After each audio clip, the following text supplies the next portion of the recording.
ASI sedunia pada saat ini praktek donor ASI sudah berjamur di kota besar, bahkan transaksinya meluas di dunia maya.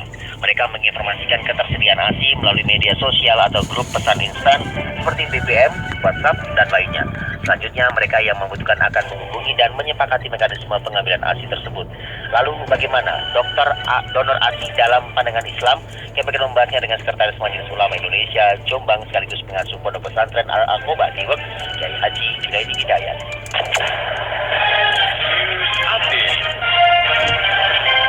Pak Junaidi, selamat siang. Selamat siang, Mas.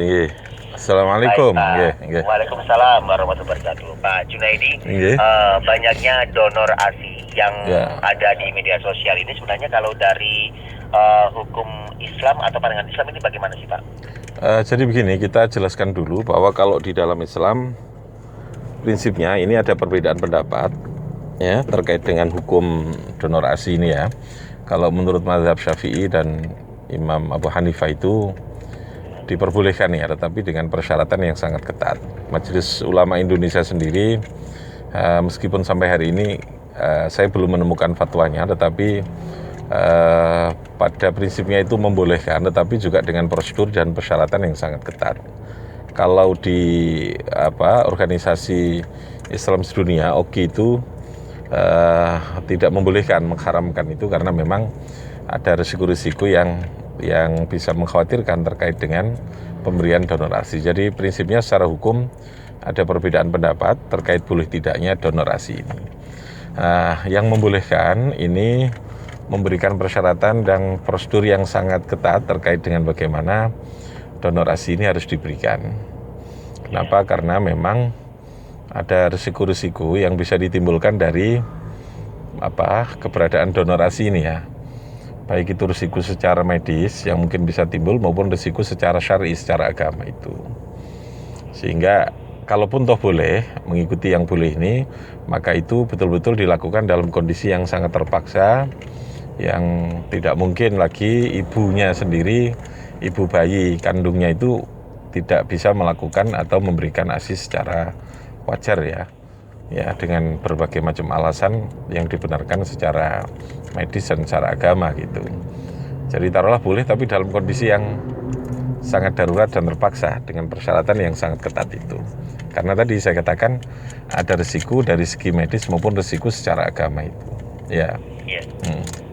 Baik, Pak Junaidi, bagaimana kalau kita mengontrol dari alasan-alasan dari para ibu? Karena tadi disampaikan karena sesuatu hal ya yang tidak dapat dilakukan oleh ibu, mungkin saja ASI-nya tidak keluar dan lain sebagainya. Ini sang ibu bisa saja memberikan ASI dari kegiatan donor ASI ini begitu. Tapi sistem kontrolnya bagaimana? Karena ini kan alasannya bisa saja dibuat seperti itu semua, padahal tidak demikian, Pak Junaidi. Iya. Makanya kalau kita melihat dari segi kacamata hukum agama maupun dari prosedur peraturan perundang-undangan yang ada di Indonesia, keberadaan donor ASI ini memang harus segera mendapatkan regulasi dan aturan dari pemerintah, yang ini tentu pertimbangannya harus dari pertimbangan agama. Dalam ini tentunya adalah Majelis Ulama ya Indonesia Pusat harus segera membuat satu rumusan atau usulan terkait dengan bagaimana dalam kacamata agama persyaratan-persyaratan yang harus dipenuhi dengan seluruh akibat-akibatnya itu untuk diusulkan kepada pemerintah, dan pemerintah lalu membuat regulasi secara teknis terkait dengan bagaimana prosedur yang terkait dengan donor ASI ini, mulai dari perlindungan terhadap pendonornya maupun yang terkait dengan perlindungan bagi penerima, keluarga, anak dan keluarga yang menerima donor ASI ini. Jadi sebab begini, yang namanya ASI ini kalau di dalam agama Islam itu kan memang dianjurkan sejak ibu melahirkan itu di dalam bahasa Al-Quran, wal walidatu yurdi'na auladahunna haulaini kamilaini liman arada yutimmar radha'ah. Jadi dianjurkan sekali bagi seorang ibu yang melahirkan itu untuk menyusui. Wal walidatu yurdi'na itu radha' tadi ini menyusui itu ya. Ibu yang melahirkan itu sesungguhnya secara sunnatullah hampir bisa dipastikan dia telah disediakan oleh Allah untuk bayi yang dilahirkan itu ketersediaan susu secara normal. Tetapi dalam kondisi yang tidak normal, maka di sana diperbolehkan untuk meminta bantuan susu dari orang lain, yang itu lalu kemudian disebut dengan rodhoah itu ya, menyusui dari orang lain, yang itu bisa menimbulkan adanya saudara hubungan rodho itu, lalu kemudian menjadi mahram. Nah itu diperbolehkan, karena Nabi sendiri juga dulu pernah ketika kecilnya beliaunya, karena ibunya wafat lebih duluan, itu beliau mendapatkan air susu dari Halimah Sa'diyah itu.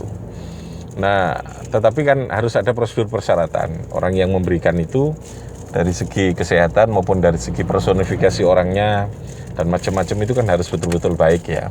Karena tadi ini dia punya efek dari segi agama.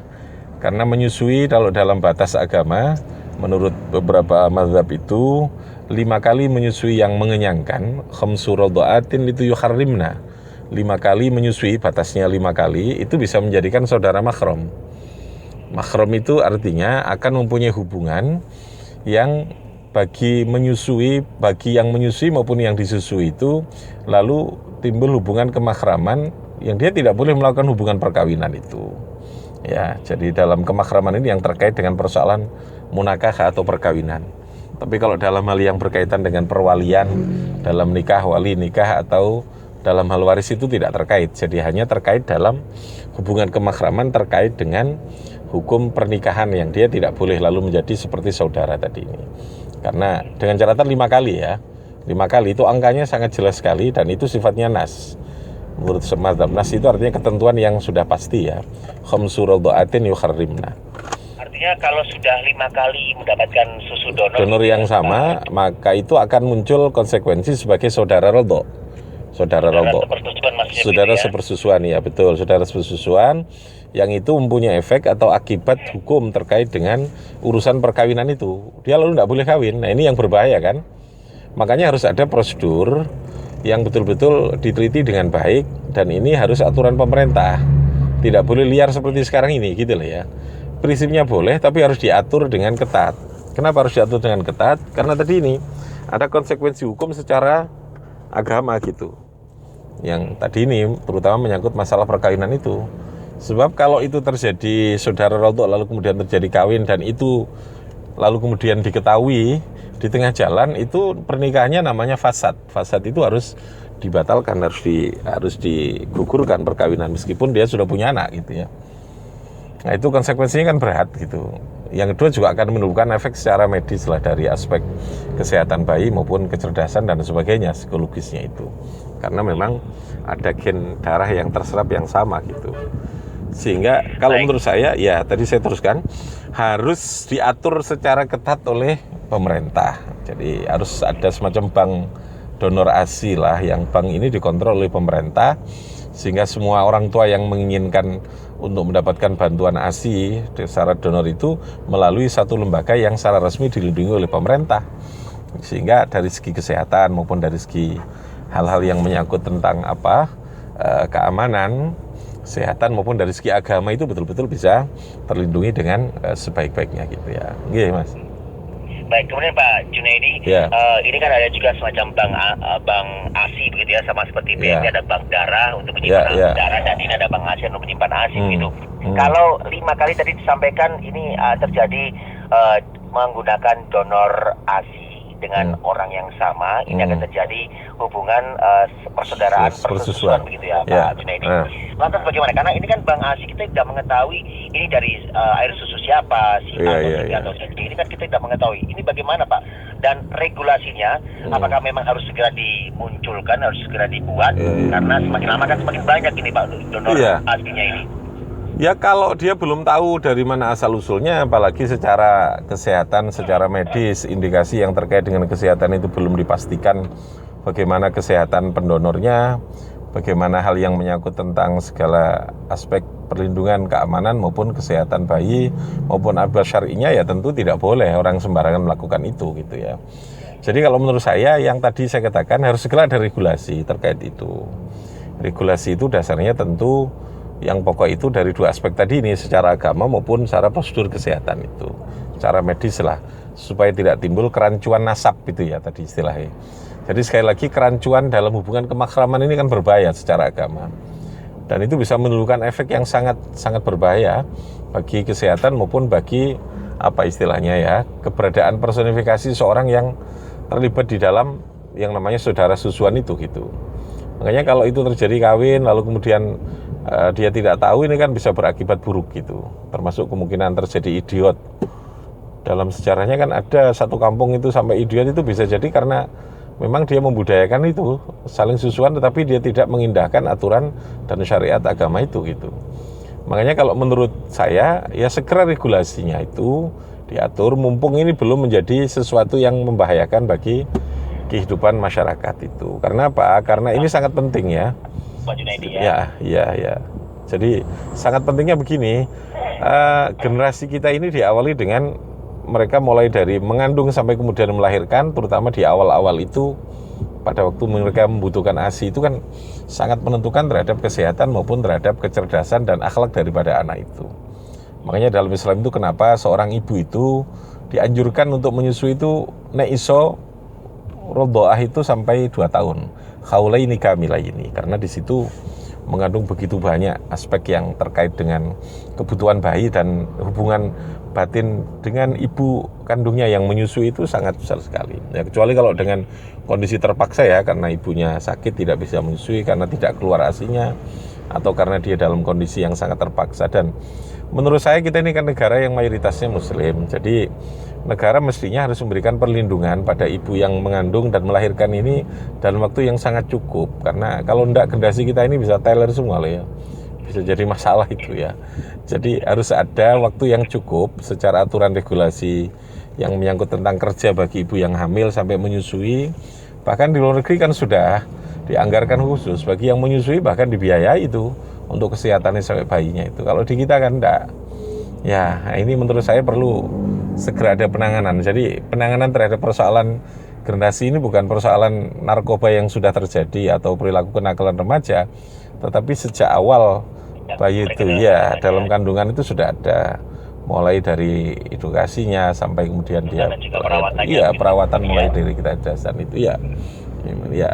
Baik, Pak Junaidi, tadi disampaikan negara harus melindungi begitu ya terhadap ibu-ibu yang sedang hamil, yang sedang menyusui begitu ya. Tetapi ironisnya tempat-tempat khususnya di tempat-tempat umum begitu ya, tempat untuk ibu menyusui ini juga jarang sekali kita lihat. Iya. Di Surabaya kita berbicaranya ya.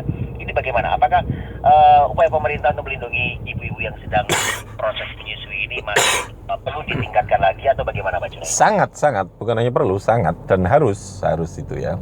Jadi negara ini harus tanggap lah hal-hal yang orang menganggap kecil tapi sesungguhnya itu kan besar. Efek sosialnya, efek terhadap masa depan generasi kita ini sangat besar itu efeknya itu. Makanya hal-hal yang kita anggap itu kecil, sesungguhnya bukan kecil, itu besar.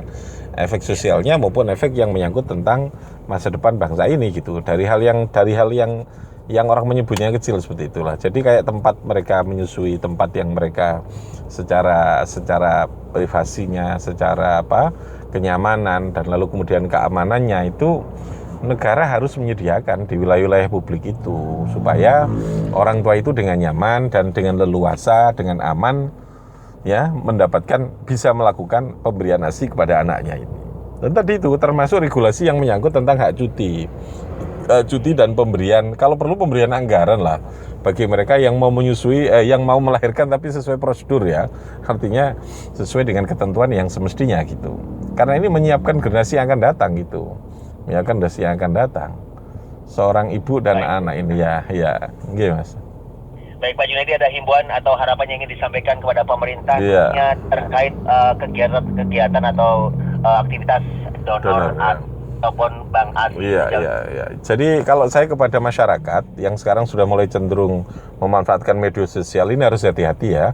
Masyarakat yang cenderung memanfaatkan media sosial secara lepas tanpa kontrol itu harus hati-hati untuk memanfaatkan donor ASI bagi anak kita, karena ini punya resiko dan punya efek yang terkait dengan kesehatan maupun secara agama. Yang kedua, kepada pemerintah tentu kita segera meminta kepada pemerintah segera untuk bisa ada regulasi terkait dengan ini, dan ini tentu pertimbangannya adalah pertimbangan agama dari MUI, Majelis Ulama Indonesia, dan tokoh-tokoh masyarakat kita di organisasi keagamaan memberikan masukan, dan lalu kemudian dari segi kesehatan sehingga regulasi itu betul-betul mampu bisa memberikan ketentuan yang bisa memenuhi terhadap apa yang diatur di dalam agama maupun di dalam kesehatan itu. Nggih, saya kira begitu, Mas. Nggih. Baik, Pak Junaidi, terima kasih sudah bersama sama-sama. siang hari ini. Nggih. Selamat siang. Assalamualaikum. Waalaikumsalam warahmatullahi wabarakatuh. Demikian pendengar perbincangan kami dengan Sekretaris Majelis Ulama Indonesia Jombang sekaligus pengasuh Pondok Pesantren Al-Kobani Kiai Haji Junaidi Hidayat.